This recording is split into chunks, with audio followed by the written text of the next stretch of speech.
नेवरस। मेरा शरीर धाम के बाहर वास करता है, तो क्या मुझे बिना भौतिक वृंदावन वास के वृंदावन का भीतरी स्वरूप अनुभव हो सकता है? हाँ। यदि हाँ तो कैसे? नाम जप करो, वृंदावन ब्रज 84 कोस की रज ले जाओ, जैसे गिरिराज जी की परिक्रमा, वृंदावन की कहीं की भी रज, वो सब भगवत स्वरूप। रोज स्नान के बाद रज लगाओ शरीर में, और ठाकुर का चरणामृत बिहारी जी राधा वल्लभ एकत्रित कर लो, हम मांगो जाके तुमने रोज एक ढक्कन चरणामृत, और खूब नाम जप करते रहो, और अंदर से भाव करो कि वृंदावन धाम हमारा जीवन, हमारा प्राण है। मैं वास नहीं कर पा रहा हूं, लेकिन मुझे मिलेगा वृंदावन। जो इच्छा करी हो मन माही, हरि प्रसाद कछ दुर्लभ नाही। ऐसे उपासक को वृंदावन स्वीकार कर लेता है, पर रज शरीर में लगनी चाहिए। ये बात पकड़ लेना, अगर पकड़ लिए तो समझ लो कि भगवान की विशुद्ध कृपा हो गई। नहीं तो केवल सुनने मात्र से बात नहीं बनती, सुन के उसको आचरण में रोज वृंदावन की शरीर में रज लगावे, चरणामृत पिए। चरणामृत बहुत सामर्थ्यशाली है, समझ नहीं पा रहे लोग। अकाल मृत्यु हरणम सर्वव्याधि विनाशनम, श्री कृष्ण पादोदकम पीत्वा पुनर्जन्म न विद्यते। रोज चरणामृत पान करने वाला भगवत प्राप्त हो जाएगा। नाम जप क्या भगवान का अमृत है, नामामृत, चरणामृत। और ये जो रज है, चरण रज, ये बड़े बड़े महापुरुषों की है, बड़े बड़े प्रेमियों के आंसुओं से भींगी हुई रज है। यहाँ सब प्रेमी जन ही हुए हैं। कोई विराग्नि से अश्रु प्रवाह, कोई आनंद में प्रफुल्लित होकर अश्रु प्रवाह, और महापुरुषों की चरण रज, और प्रिया प्रीतम खेलते हैं इसी रज में।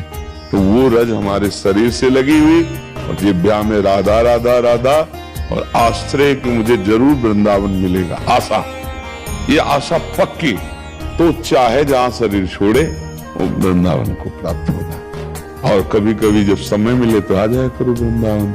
दर्शन कर गए और अपने सीसी कैमरा में भर ले गए, और रोज आ जाया करो। कैसे? भाव से। मान लो आधा घंटा सुबह सुबह उठ के बैठे, अब हम वृंदावन पहुंचे, परिक्रमा मार्ग को प्रणाम किया, पूरी परिक्रमा दी, अब यमुना जी में आचमन किया, अब बिहारी जी के दर्शन करने 10-15 मिनट में पूरा सब हो जाएगा। रोज परिक्रमा हो जाएगी, रोज दर्शन हो जाएगा। और अमुक जगह गए, फिर उनके संत को प्रणाम किया, फिर हमारी तरफ देखे, फिर पूरा मन से जैसे।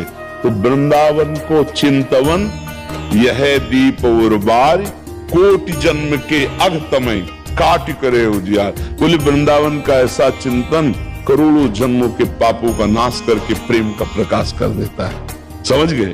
और जब प्रेम का प्रकाश होता है तो चिदानंद वृंदावन आंखों में झलकता है। चाहे वो अमेरिका में रहे, चाहे वो हॉलैंड में रहे, चाहे जहां रहे, वो वृंदावन कोई जड़ देश थोड़ी है, जहां चैतन्य घन वृंदावन प्रकाशित हुआ। भगवत रसिक जी महाराज कह रहे हैं, हमारे उर वृंदावन और माया काल जहां नहीं व्यापे, जहां रसिक से मोर, हमारे उर वृंदावन, और यही प्रकाशित हो जाएगा वृंदावन। समझ रहे? हाँ, खूब नाम जप करो, रज लगाओ, चरणामृत पियो, और भगवद आश्रित होकर कर्तव्य कर्म करो। माता पिता परिवार को सुख देने के लिए धर्म पूर्वक मेहनत करके धन कमाओ।